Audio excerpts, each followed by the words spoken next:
Ya viene. Ministerio Jesucristo, Rey y Señor, con el licenciado José Arroyo.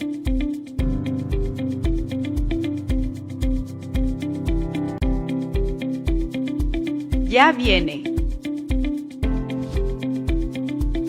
Ministerio Jesucristo, Rey y Señor, con el licenciado José Arroyo.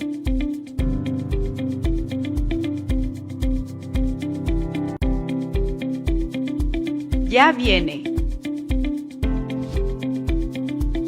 Ministerio Jesucristo, Rey y Señor, con el licenciado José Arroyo.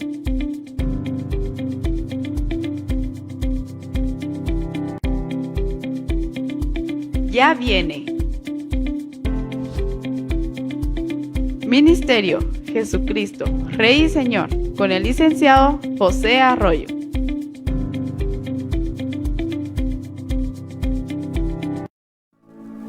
Muy buenas tardes, nuevamente estamos acá para un estudio más del Ministerio Jesucristo Rey y Señor, en el que leemos y meditamos un poco en la palabra de Dios. También su servidor comenta lo que el Señor me da para su palabra, para que podamos entender cuál es la voluntad de Dios para nuestra vida, o para que podamos tener ejemplos de lo que no se debe hacer o de lo que sí hay que hacer a veces en el nombre del Señor o guiados por el Señor. Hemos estado estudiando el libro del profeta Samuel, solo que ya Samuel no está en escena, sino que solamente está el rey Saúl, que persigue vorazmente, diríamos, al rey David, o al que va a ser el rey David, porque en ese momento Saúl es el rey. Sin embargo, en este pasaje en el que nos quedamos en la clase anterior, el rey Saúl no sabe de dónde está David realmente, y él se mete a una cueva y no, sin saber que adentro de la cueva está David y están los hombres de David. Entonces los hombres de David lo animan a que David mate a Saúl, porque Saúl está detrás de la vida de David, ¿verdad?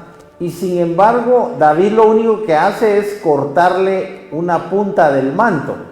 Y cuando le corta la punta del manto, la escritura dice que David se estremece en su interior y se da cuenta que él no puede tocar, no tiene la libertad o no tiene la autorización, por así decirlo, de parte de Dios de matar a Saúl, aunque Saúl ya se había apartado de Dios. Ya Saúl estaba cometiendo cosas terribles. Recuerden que él asesinó a 85 profetas a través de uno de los personajes del que nos habla la escritura, que se llamaba Doeg, que era edomita, y como los hombres de Saúl se niegan a acatar la orden de Saúl de matar a los sacerdotes, Doeg lo hace y mata a 85, pero después recuerden que comentamos acerca de que Saúl,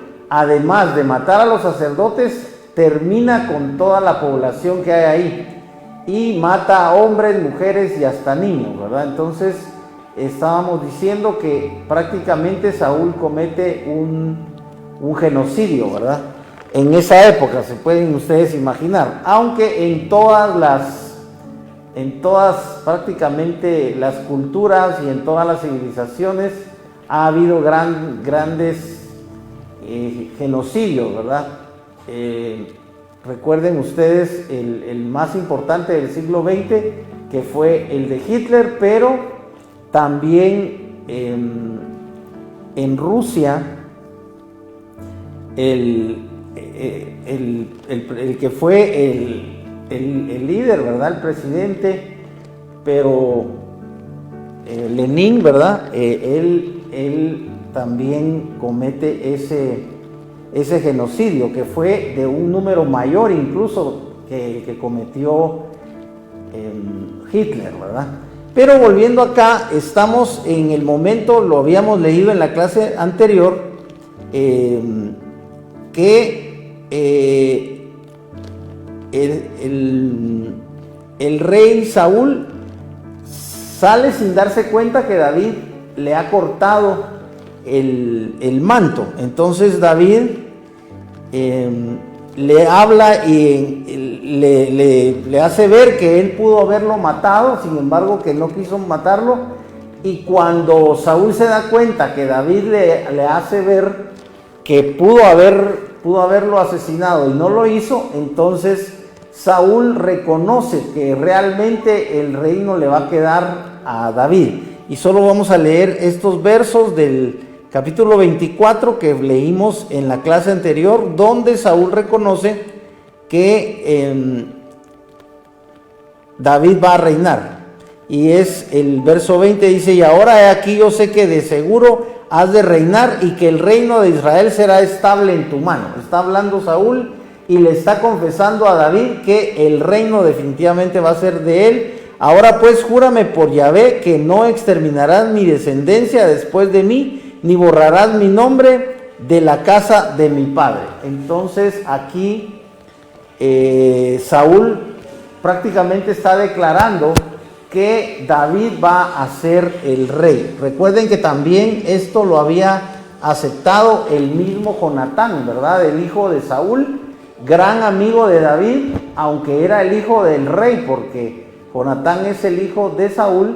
Jonatán tenía claro que el reino no le correspondía a él ni a ninguno de sus hermanos, porque lógicamente Saúl tenía más hijos, ¿verdad? Y Jonatán reconoce que el reino le tocará a David, porque ya fue David, recuerden ustedes que David ya había sido ungido como rey sucesor de Saúl. Vamos al capítulo 25, me parece que es donde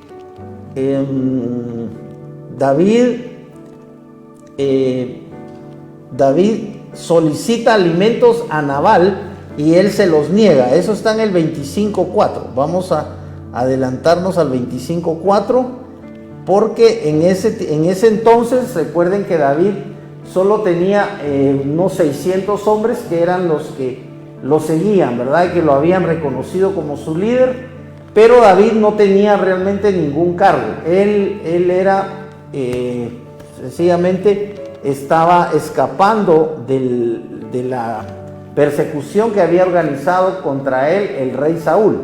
Y como comprenderán, por ser Saúl el rey, entonces tenía más hombres y más recursos, ¿verdad?, para perseguir a David. Sin embargo, Dios no permitía que Saúl matara a David.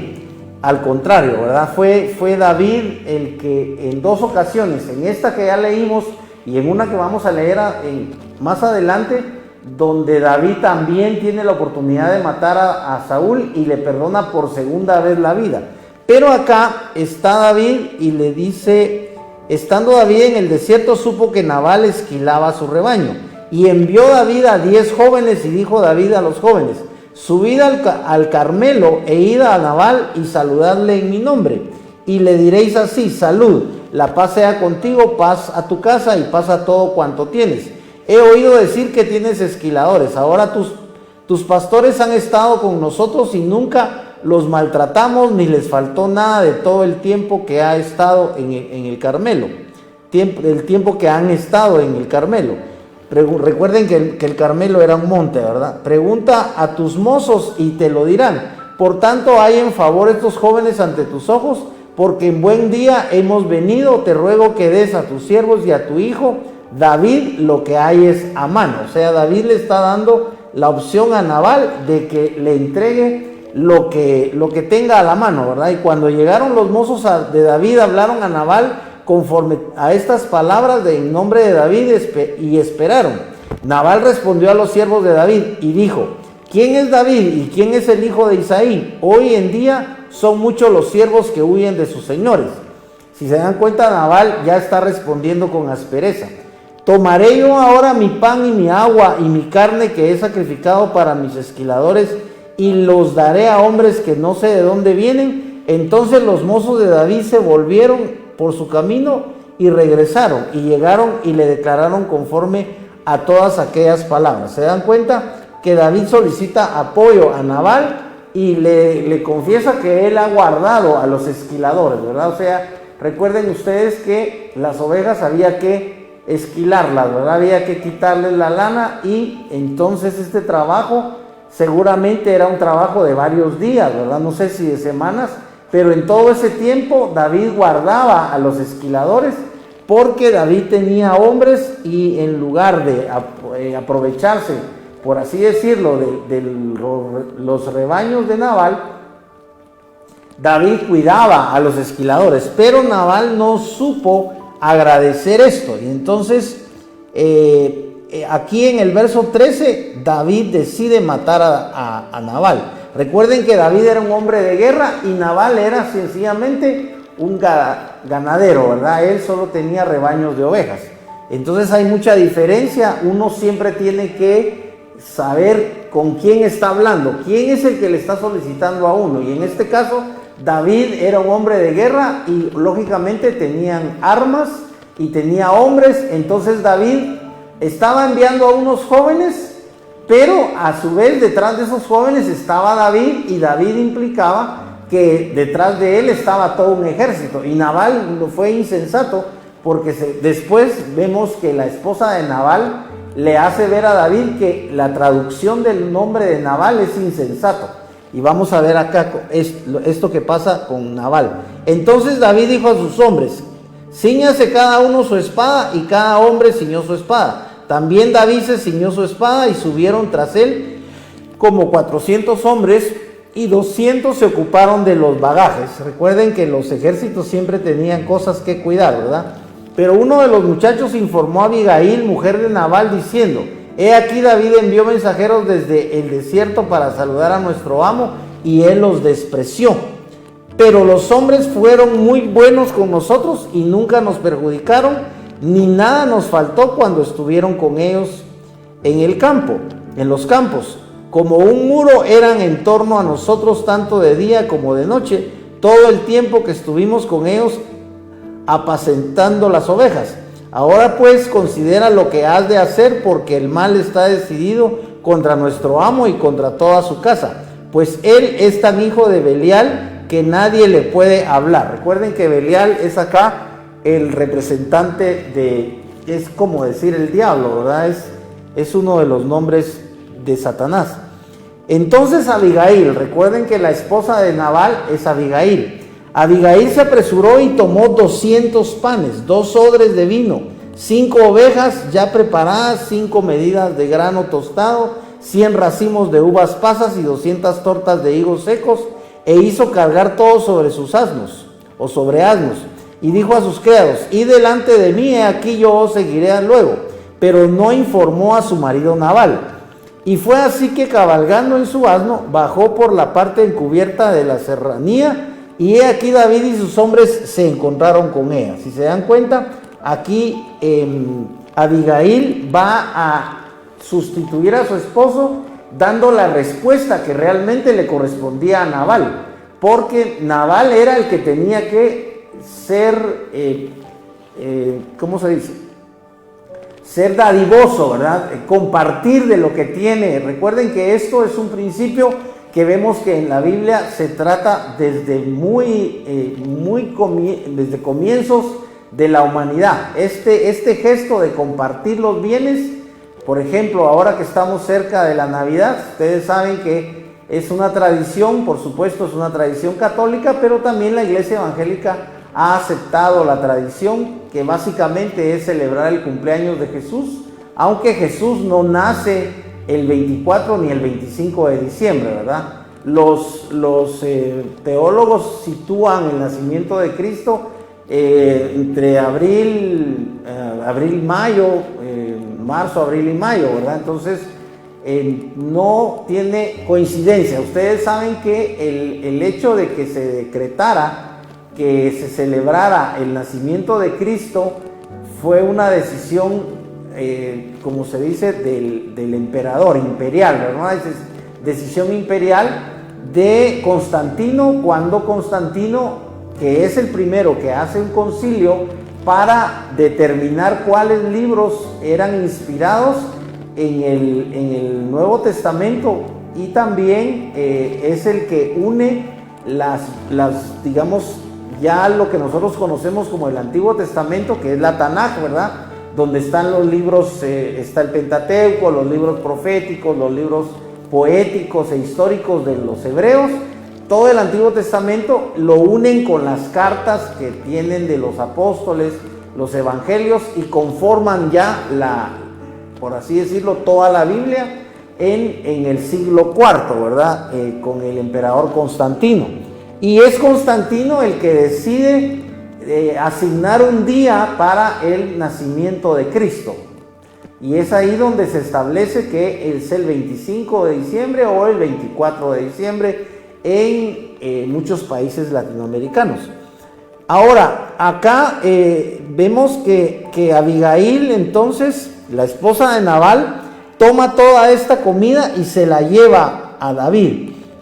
Desde el 14 al 20, dice: y fue así que cabalgando en su asno bajó por la parte encubierta de la serranía, y he aquí David y sus hombres se encontraron con ella.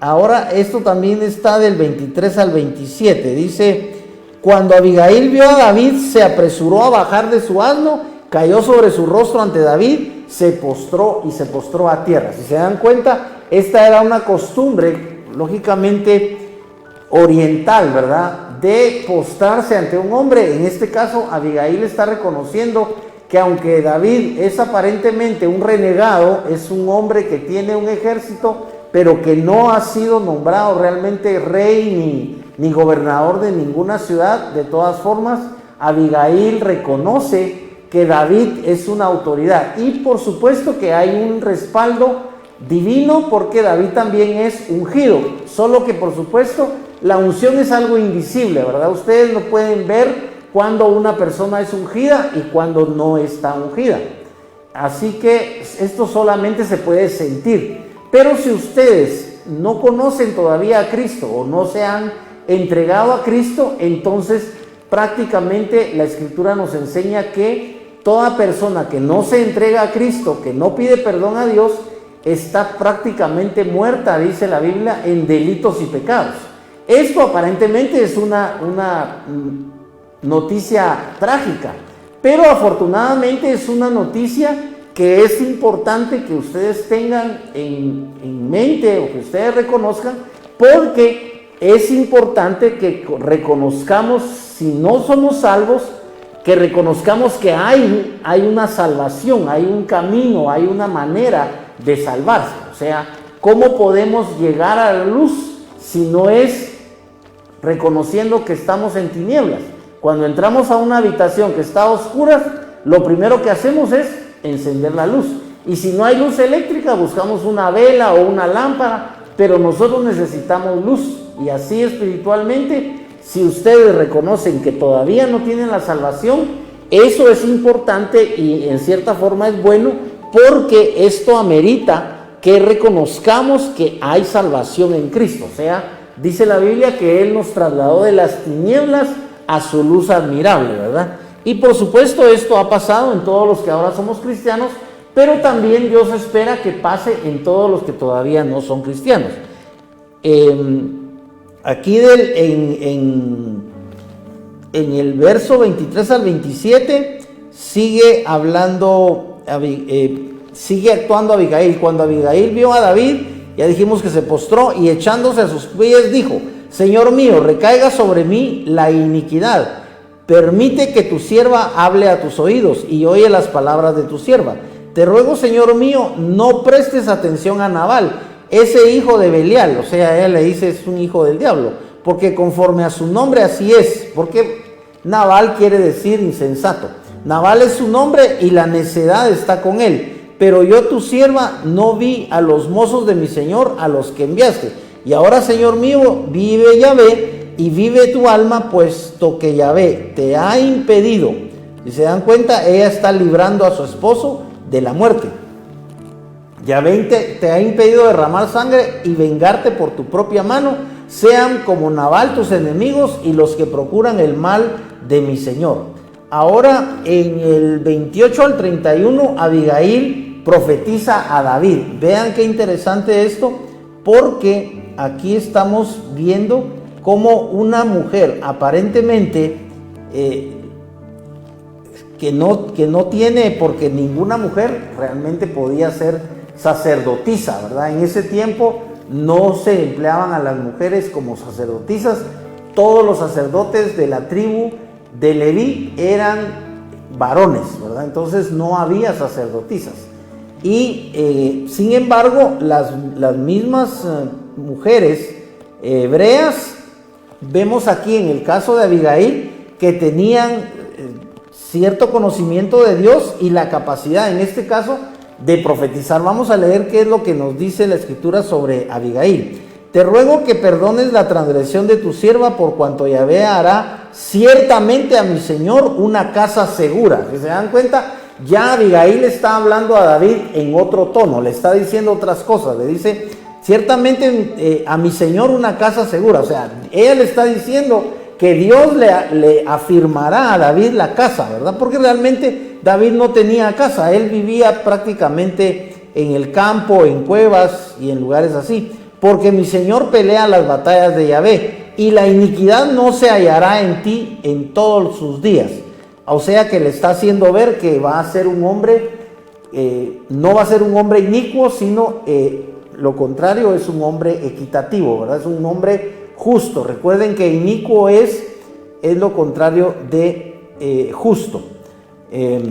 Y aunque verso 29, un hombre se haya levantado para perseguirte, o sea, ella está al tanto de lo que está pasando entre Saúl, que es el rey, y David. Ella, si se dan cuenta, aunque no existía en esa época ningún tipo de información, ningún periódico, ningún tipo de información, todo era un conocimiento y una información verbal, ¿verdad? Todo se comunicaba a través de que le contaran a uno las noticias. Las noticias se transmitían en forma oral. Dice, aunque un hombre se haya levantado para perseguirte y buscar tu alma, el alma de mi Señor está bien atada al zurrón de la vida junto a Yahvé tu Dios, en tanto que Él lanzará el alma de tus enemigos como por medio de una onda. ¿Se dan cuenta? Ella lo está animando. Y acontecerá que cuando Yahvé haya hecho a mi Señor todo el bien que te tiene dicho y te haya constituido como soberano de Israel. Se dan cuenta que ella ya sabe que David ha recibido profecías, ha sido ungido como rey y le han prometido que él va a ser el rey. Ella ya lo sabe y ella solamente lo está confirmando. Y te haya constituido como soberano de Israel. Esto no causará pesar ni remordimiento a mi Señor, ya que por haber derramado sangre sin causa, o que mi Señor se haya vengado por sí mismo. Y cuando Yahvé favorezca a mi Señor, acuérdate de tu sierva. Si se dan cuenta, Abigail es una mujer prácticamente virtuosa, ¿verdad? Es una esposa que, aunque su marido dejaba mucho que desear en su conducta, ella era diferente, porque ella era una mujer que reconocía el nombramiento o la unción que tenía David como futuro rey, porque en este momento, por supuesto, David no es rey todavía. Ahora vamos a adelantarnos al 37, donde se da la muerte de Nabal. Dice acá en el 37, vamos a leer: y aconteció que por la mañana, cuando el efecto de vino había salido de Nabal, su mujer le informó estas cosas y su corazón desmayó en él y se quedó como una piedra. O sea que recuerden que la Escritura dice que Nabal organizó un banquete después de rechazar a David y después de que la esposa de él, que era Abigail, lo había salvado, lo había librado, porque David ya había decidido matarlo, ¿verdad? Matarlo a él y matar a toda su gente, a toda la gente que tenía Nabal. David la iba a matar porque David era un guerrero, ¿verdad? Y tenía 400 hombres. Y Nabal definitivamente no iba a poder contra David. Así que se imaginan ustedes si Nabal hubiera tenido 50 personas o aunque hubiera tenido 100 personas en su casa, nunca hubieran prevalecido contra un ejército de 100 soldados, ¿verdad? O de 100 hombres. Así que, y pasados como 10 días, Yahvé hirió a Nabal y este murió. Si se dan cuenta, aquí la escritura nos dice claramente que Dios intervino, porque Dios no estuvo de acuerdo con esta decisión de Nabal de ser, como decimos en Guatemala, agarrado, ¿verdad? De ser avaro o de no querer compartir, de no ser dadivoso. Nabal no quería compartir y sin embargo la esposa, que es Abigail, sí decidió hacerlo. Y como consecuencia de que Nabal había muerto, aquí en el 32 hay una alabanza de parte de David hacia Abigail. Vamos a regresar un poco porque está en el 32 y en el del 32 al 34. Entonces David dijo a Abigail: bendito sea Yahvé Dios de Israel, que te envió hoy a encontrarme. Bendito tu razonamiento y bendita tú que hoy me has impedido derramar sangre y vengarme por mi propia mano, porque vive Yahvé Dios de Israel, que me has detenido de hacerte mal a ti, que si no te hubieras apresurado a venir a mi encuentro para la luz del alba, no le habría quedado a Nabal ni un hombre a la pared, ¿verdad? Entonces, aquí David está alabando a Abigail. Después de la muerte de Nabal, que ya la leímos, entonces en el 25:14, David hace una propuesta a Nabal, David es en el 39, perdón. Aquí es donde David le hace una propuesta a Abigail. Vamos a adelantarnos al verso 39, porque aquí está la propuesta. Recuerden que David solicitó provisiones a Nabal, Nabal se negó, David decide ir a matar a Nabal y a todos los hombres, todas las personas que había en su casa. Abigail se levanta y se lleva muchas provisiones, ya leímos que lleva pasas, lleva panes, lleva corderos ya preparados, lleva vino y se los lleva a David, pero además la forma, la manera en la que se los da, ¿verdad? No es como en Guatemala, ¿verdad? Que de broma decimos que a las esposas le sirven de mala gana al esposo y le dice hartate, ¿verdad? Porque utilizamos esa expresión en Guatemala, que recuerden que no es una mala palabra, simplemente es una declinación o es una forma del verbo hartar, ¿verdad? Entonces está en tercera persona, ¿verdad? Y Jesús mismo la usa. Jesús mismo les dice a sus discípulos: ustedes están conmigo porque les di de hartar. Si ustedes buscan en la escritura, Jesús mismo utiliza esa expresión porque es un verbo. Lo que pasa es que nosotros hemos tomado palabras y les hemos dado otra connotación, otro significado, ¿verdad? Entonces, eso es una cuestión de los giros idiomáticos de cada país. Pero en sí el verbo no es un verbo que se pueda considerar como mala palabra, ¿verdad? Como una palabra insultativa. Ahora vamos a ver la propuesta de David en el 39. Tenemos que buscar el 39. Cuando David oyó que Nabal había muerto, dijo: bendito sea Yahvé, que juzgó la causa de la afrenta que Nabal me hizo y ha preservado del mal a su siervo. Yahvé ha devuelto así la maldad de Nabal sobre su propia cabeza. Y David envió a tratar con Abigail para tomarla por mujer. Si se dan cuenta, David decide tomar a Abigail como esposa, y seguramente Abigail era una mujer madura porque ella era esposa de Nabal, pero seguramente una mujer hermosa, ¿verdad? Y relativamente joven. Cuando los criados de David fueron a Abigail en el Carmelo, le hablaron diciendo: David nos ha enviado a ti para tomarte por mujer suya. Y ella se levantó y se postró rostro en tierra y dijo: he aquí tu sierva para ser sierva que lave los pies de los siervos de mi señor. Luego Abigail se levantó rápidamente y montó en un asno, y con 5 doncellas que le atendían siguió a los mensajeros de David y fue su mujer. Si se dan cuenta, ella era una señora, ¿verdad? Porque tenía prácticamente la esposa del finquero, en este caso Nabal, tenía una finca, ¿verdad? Tenía animales y ella era una señora. Vemos que tenía 5 doncellas, ¿verdad? 5 señoritas que la ayudaban. Así que era, por así decirlo, en cierta forma una mujer de sociedad en ese entonces. Y sin embargo, ella accede a ser esposa de David en un momento en el que David sencillamente no es todavía rey, ¿verdad? Él sencillamente era un caudillo, era jefe de 600 hombres y ustedes saben que era prácticamente un guerrero. Vamos a adelantarnos acá.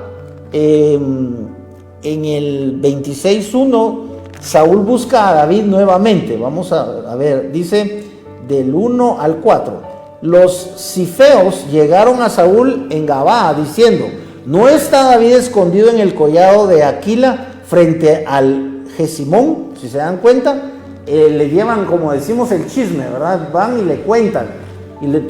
Pero vean la forma en la que se lo dicen en forma de pregunta. Le preguntan: ¿no está David escondido en el collado de Aquila frente a Jesimón? Entonces se levantó Saúl y bajó al desierto de Zif, llevando consigo a 3,000 hombres escogidos de Israel para buscar a David en el desierto de Zif. Si se dan cuenta, ya David le había perdonado la vida a Saúl. Saúl ya había reconocido que David iba a reinar, y sin embargo acá vuelve otra vez Saúl a tomar 3,000 hombres. Y ustedes saben que 3,000 contra 600 no van a prevalecer 600, ¿verdad? Por buenos que sean los guerreros, es muy improbable que ganen contra 3,000.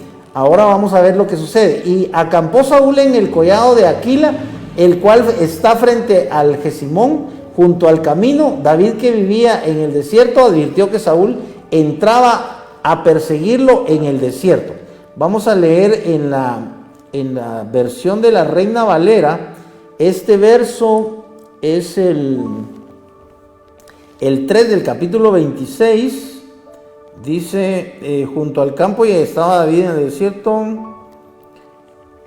Dice que está al oriente del desierto, junto al camino. Vamos a ver.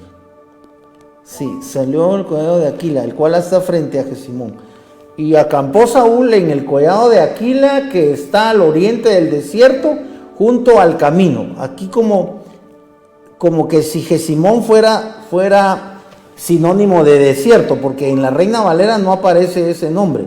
Dice, está al oriente del desierto, y aquí dice, y está frente a Jesimón, o sea, seguramente ese era el nombre que le daban a esa área del desierto, y entendió que Saúl le seguía en el desierto. Pero dice en el 4, y enviando espías, David supo con certeza que Saúl se acercaba. Así que si se dan cuenta, Saúl va otra vez detrás de David, pero David se da cuenta. O sea, no es algo que David ignore, que Saúl vuelve otra vez al ataque. David vuelve a perdonarle la vida a Saúl en Aquila. Vamos del 5 al 12. Fue esta segunda ocasión en la que David decide perdonarle la vida a Saúl. Se levantó pues David y fue al sitio donde Saúl había acampado, y observó David el lugar donde dormían Saúl y Abner. Recuerden que Abner era el general del ejército de Saúl. Abner, hijo de Ner, jefe de su ejército.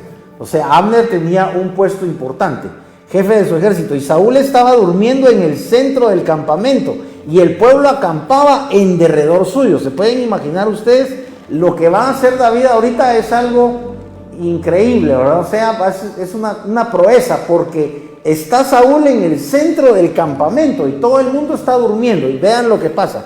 Tomando entonces la palabra, David habló a Ahimelech Eteo y a Abisai, hijo de Sarbia, hermano de Joab, diciendo: ¿quién hará conmigo, bajará conmigo a Saúl en el campamento? Y respondió Abisai, ¿verdad? Abisai: yo bajaré contigo. Así pues, David y Abisai se acercaron de noche a la gente, y aquí Saúl dormía en medio del campamento con su lanza clavada en tierra a su cabecera, y Abner y el pueblo estaban acostados alrededor de él. Vean ustedes qué increíble lo que pasó. Entonces dijo Abisai a David: Elohim, recuerden que ese es uno de los nombres de Dios, y este nombre Elohim es el nombre plural de Dios. Por eso es que recuerden que Dios habla en plural. Cuando dijo descendamos, ¿recuerdan ustedes? Descendamos, dijo el Señor, y no en singular, no dijo descenderé y confundiré las lenguas, sino dijo descendamos y confundamos las lenguas. Eso pasó en Babel. También el plural de Dios lo utiliza, recuerden ustedes, cuando el Señor crea al hombre, dice hagamos al hombre. El Señor habla en plural. Aquí podemos ver que desde el Antiguo Testamento Dios por eso fue que los teólogos de la Edad Media, ¿verdad? Porque esta es la teología de la Iglesia Católica, llegaron a la conclusión de que Dios es Padre, que es Yahvé, que es Jehová, Dios el Hijo, que es Jesucristo, y Dios el Espíritu Santo son un mismo Dios. En esto está basado, ¿verdad? La teología de la Trinidad, que la Iglesia protestante también cree.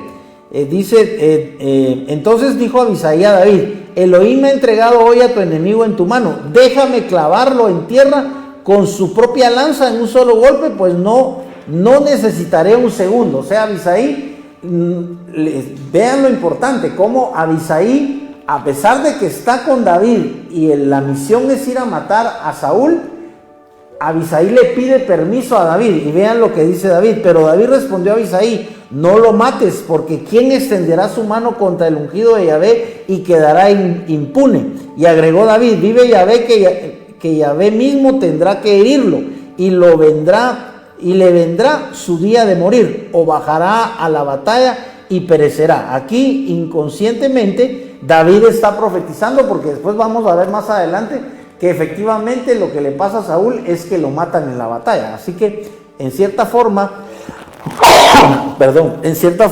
David ya está profetizando qué es lo que va a pasar. Dice: pero líbreme Yahvé de extender mi mano contra el ungido de Yahvé, toma ahora la lanza que está a su cabecera y la vasija del agua, y vámonos de aquí. Ahora entonces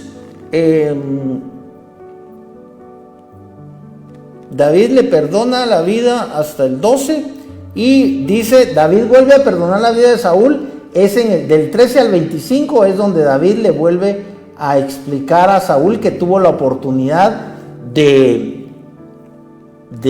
matar a Saúl. Vean en el verso 14. Entonces David, eso fue al día siguiente, porque recuerden que esto pasó de noche.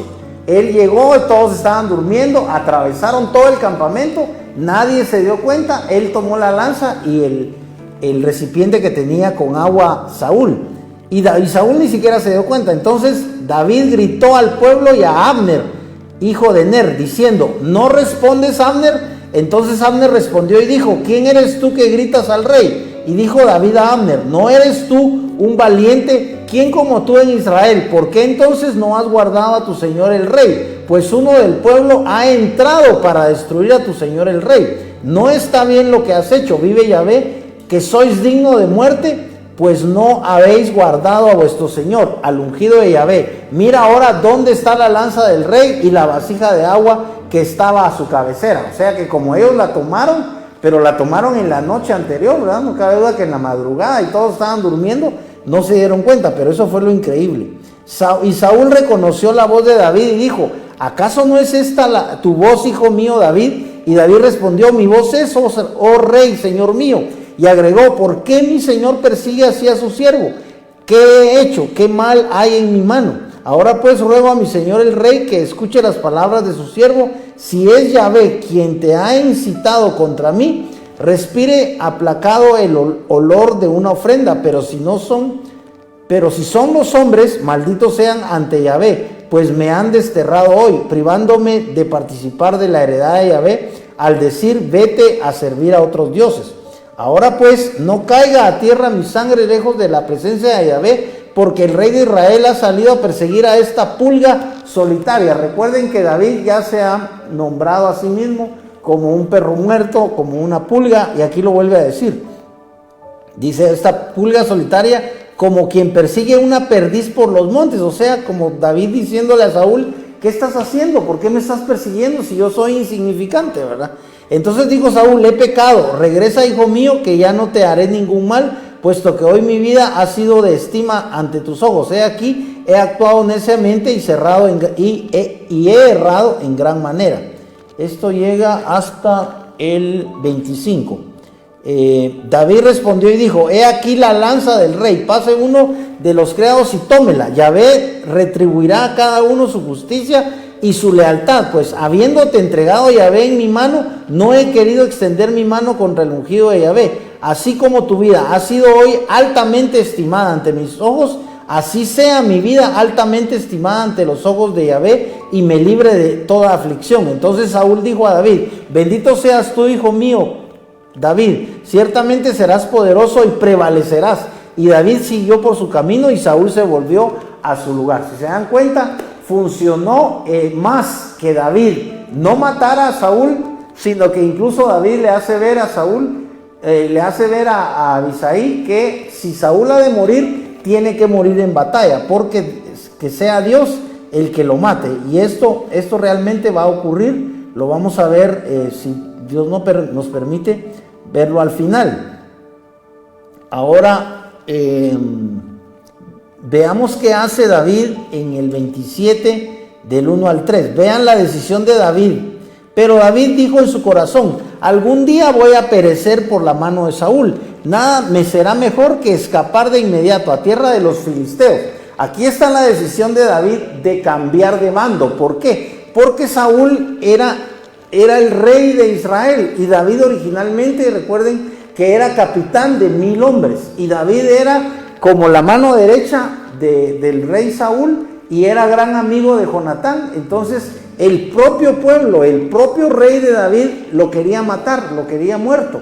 Entonces David no tiene otra opción más que mejor pasarse al bando de los filisteos, y aquí es donde toma la decisión: por la mano de Saúl, nada me será mejor que escapar de inmediato a tierra de los filisteos. Así Saúl desistirá de buscarme por todo el territorio de Israel y escaparé de su mano. Y David se levantó y con los 600 hombres que tenía consigo se pasó a Aquis, hijo de Maoc, rey de Gat. Si se dan cuenta, este es un rey filisteo. Esto está al verso 3. Ahora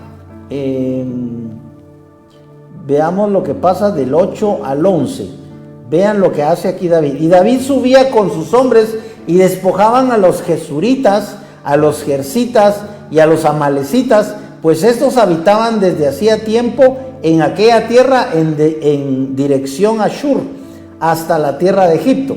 Y David atacaba aquella tierra y no dejaba vivo hombre ni mujer. Si se dan cuenta, David prácticamente es un guerrero, y como en toda guerra, David mataba gente. Así que podemos ver que en esa época, aunque ya había sido dado el decálogo, y el decálogo dice: no matarás, en esta época estamos viendo que sencillamente David sí tenía, por así decirlo, autorización de matar, porque él era un caudillo, era un hombre de guerra, y los hombres de guerra lo que hacen es matar, ¿verdad?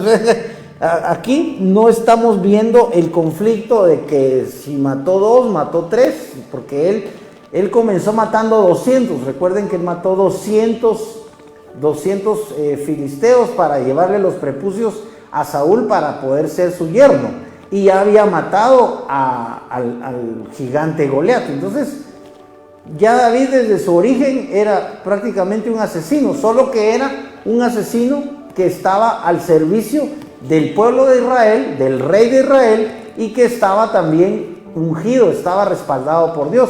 Así que en este sentido no vemos que haya un castigo para David por matar personas. Es increíble porque actualmente ya no podemos nosotros justificarnos de ninguna manera. No podemos, bajo ningún punto de vista, tal vez solo en defensa propia, ¿verdad? Pero si nosotros matamos en defensa propia, de todas formas nos agarra la ley, de todas formas nos juzgan y de todas formas nos vamos presos, porque el asesinato no está justificado, aunque sea contra el peor, digamos, de los malos, ¿verdad? Pero David aquí mata a muchas personas, básicamente guerreros, ¿verdad? Dice: David atacaba aquella tierra y no dejaba vivo hombre ni mujer, y se llevaba las ovejas, los bueyes, los asnos, los camellos y los bagajes, luego se volvía y regresaba a Aquis. Aquí ya David prácticamente está trabajando, como diríamos, está trabajando para este rey Aquis, que es un rey filisteo, ¿verdad? Porque David ya se cambió de bando. Ahora vean lo que pasa en el 30 del 1 al 5. Aquí no está, dice, sí, en el 30 del 1 al 5 vamos a leer, solo que permítanme, estamos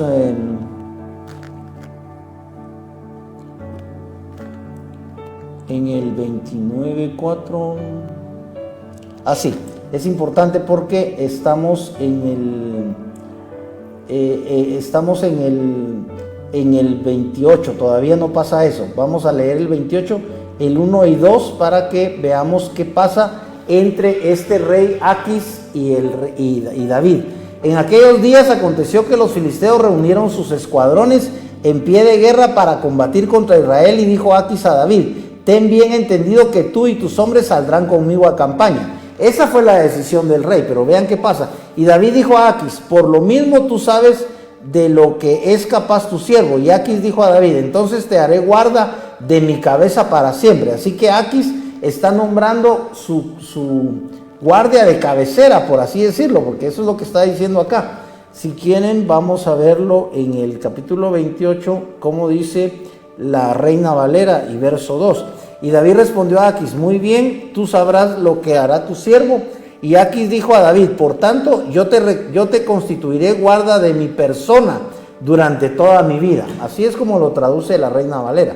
Aquí está usando otra expresión, dice guarda de mi cabeza. Y en cambio en la Reina Valera ya utiliza otra expresión, guarda de mi persona. Era su guarda principal, ¿verdad? Como su guardaespaldas en la actualidad. Eso es lo que termina siendo David para este rey Aquis. Ahora vean lo que pasa siempre en el capítulo 28 con Saúl. Aquí Saúl vuelve a cometer un pecado terrible porque el mismo rey Saúl ha condenado a todos los magos, los adivinos, los encantadores y los ha extirpado, por así decirlo. El mismo rey Saúl comete el pecado de ir a buscar a una adivina. Esto pasa en el capítulo 28, se llama la adivina de Endor. Y esto está del verso 4 al 16. Vamos a ver qué pasa en el 28 del verso 4. Dice: se reunieron pues los filisteos y llegando se acamparon en Sunem. Asimismo Saúl había reunido a todo Israel, los cuales acamparon en Gilboa. Si se dan cuenta, aquí estamos también en otra batalla, porque están los filisteos y acampan en Sunem, pero los israelitas acampan en Gilboa. Pero cuando Saúl vio el campamento de los filisteos, tuvo temor. O sea que seguramente el campamento de los filisteos era mucho más grande. Y dice que tuvo temor y su corazón tembló en gran manera. Y consultó Saúl a Yahvé. Vean que todavía Saúl, a pesar de todas las barbaridades, diríamos, que ha hecho, él consulta con Dios. Pero miren qué pasa. Y consultó Saúl a Yahvé, pero Yahvé no le respondió, ni por sueños, ni por Urim, ni por profetas. Si se dan cuenta, ni siquiera le daba Dios palabra a Saúl por profetas. Entonces dijo Saúl a sus siervos: buscadme una señora de adivinación, o sea, una adivina, para que vaya a ella y consulte por medio de ella. Y sus siervos le respondieron: en Endor hay una mujer que tiene espíritu de adivinación. Y Saúl se disfrazó y se puso otros vestidos y partió con 2 hombres.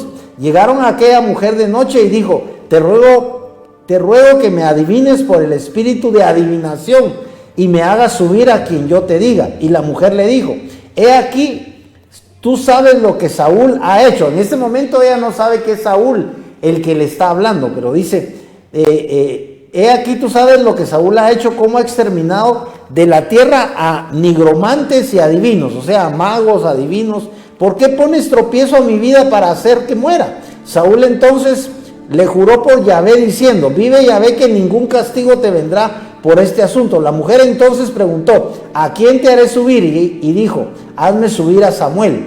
Y al ver a Samuel, la mujer clamó a gran voz, y la mujer habló a Saúl diciendo. Si se dan cuenta, ella es una adivina. No sabemos realmente cómo se da este fenómeno que una adivina pueda hacer, porque en este momento ya Samuel había muerto. Entonces por eso es que Saúl está consultando con una adivina, porque Samuel ya ha muerto. Él ya no puede ir a buscar a Samuel y él quiere hablar con Samuel, y él sabe que Samuel ahora es un espíritu, ¿verdad? Entonces por eso lo invoca a través de la adivina. ¿Por qué me has engañado? Tú eres Saúl. Aquí es donde la adivina se da cuenta de quién es este personaje. Tú eres Saúl, el rey le dijo, no temas. ¿Por qué? ¿Qué es lo que estás viendo? La mujer respondió a Saúl, veo un ser celestial que sube a la tierra. Si se dan cuenta, está hablando de un profeta, pero ella le dice que es un ser celestial. Y dijo a ella, ¿cuál es su forma? Y ella respondió, sube un anciano cubierto con un manto. Saúl entonces entendió que era Samuel, le inclinó el rostro a tierra y se postró. Y Samuel dijo a Saúl, ¿por qué me has inquietado haciéndome subir? Y Saúl respondió, estoy muy angustiado, pues los filisteos pelean contra mí y Elohim se ha apartado de mí y ya no me responde ni por profeta ni por sueños, por lo cual te he llamado para que me hagas saber qué debo hacer. Imagínense la torpeza de Saúl queriendo que Samuel lo libre o le dé un consejo, si Samuel está en función de Dios y nunca va a aconsejar algo que sea contrario a la palabra de Dios o a la voluntad de Dios. Y ya Dios ha desechado a Saúl. Y Samuel dijo, si Yahvé se ha apartado de ti y te ha hecho su adversario, ¿por qué me angustias? ¿Por qué me preguntas a mí? Yahvé ha hecho como habló por medio de mí. Arrancó Yahvé el reino de tu mano y se lo ha dado a tu compañero, a David, por cuanto no obedeciste la voz de Yahvé, ni cumpliste el furor de su ira sobre Amalek. Por eso Yahvé te ha hecho esto hoy. Además Yahvé entregará a Israel contigo en manos de los filisteos, y mañana tú y tus hijos estaréis conmigo. O sea, le está diciendo que se van a morir. Ciertamente Yahvé entregará también el campamento de Israel en manos de los filisteos. E inmediatamente Saúl cayó en tierra cuán largo era, o sea, cuán alto era, y tuvo gran temor por las palabras de Samuel, y no hubo fuerzas en él, porque en todo aquel día y aquella noche no había comido pan. Desafortunadamente ya terminó nuestro tiempo, pero tenemos un minuto para orar y vamos a dar gracias al Señor. Padre, en esta tarde te damos infinitas gracias. Señor, bendito seas por tu palabra. Padre, hemos visto que tú hablas, como dice tu palabra, a tiempo y fuera de tiempo. Te rogamos que siempre nos hables. Te rogamos que tu Espíritu Santo sea favorable a nosotros, que tu Espíritu Santo nos perdone toda ofensa, toda falta, todo pecado que nosotros como humanos cometemos. Señor, yo oro para que venga perdón a los hogares de mis hermanos y a los hogares de los televidentes. Padre, el perdón tuyo es nada menos que la persona de Jesucristo. Padre, que Cristo pueda tocar las puertas de las casas, de los hogares de mis hermanos y de los hogares de los televidentes, y Cristo pueda ser invitado a entrar. En esta tarde yo te aconsejo que tú invites a Cristo a entrar, no solo a tu casa, sino invítale a que entre en tu corazón, invítale a que entre en tu alma, en tu vida, y que Él sea tu Señor. Padre, oramos para que mis hermanos y los televidentes puedan recibir el perdón que hay en Jesucristo, en la sangre de Cristo, porque la sangre de Cristo, dice tu palabra, que nos limpia de todo pecado. Padre, que por esa sangre y por la presencia divina de Jesucristo, tu Espíritu Santo también se manifieste allí, Señor, en la vida de mis hermanos, en la vida de los televidentes, y pueda venir de parte tuya una bendición de salvación sobre los hogares de mis hermanos, una bendición también de sanidad. Padre, oramos para que tu Espíritu Santo obre milagros poderosos y maravillosos en las vidas de los enfermos que hay allí en sus hogares, y que son personas que creen y que ven estos programas y creen e invocan el nombre de Jesús. Padre, que ellos puedan ser sanos en el nombre poderoso de Jesús, y que puedan ver que realmente hay sanidad, hay salvación, hay restauración en el nombre de Jesucristo. Padre, te damos infinitas gracias por tu palabra, te damos infinitas gracias por tu Espíritu, por la presencia de tu Espíritu. Oramos para que sea derramado tu Espíritu Santo en los hogares de mis hermanos por tu palabra, Señor. Todos aquellos que escuchan tu palabra, que tengan la bendición de recibir ese derramamiento divino de tu Espíritu Santo. Padre, te damos infinitas gracias por todo lo que tú haces y todo lo que tú has hecho y por todo lo que tú harás en la vida de los televidentes, de los que se acercan a ti por fe en el nombre poderoso de Jesús, que ellos puedan recibir salvación, que puedan recibir sanidad y restauración. Padre, en el nombre de Jesús oramos también para que puedan recibir provisión y que pueda haber pan, suficiente alimento en sus hogares. Padre, te damos gracias infinitas en el nombre de Jesús. Amén y amén.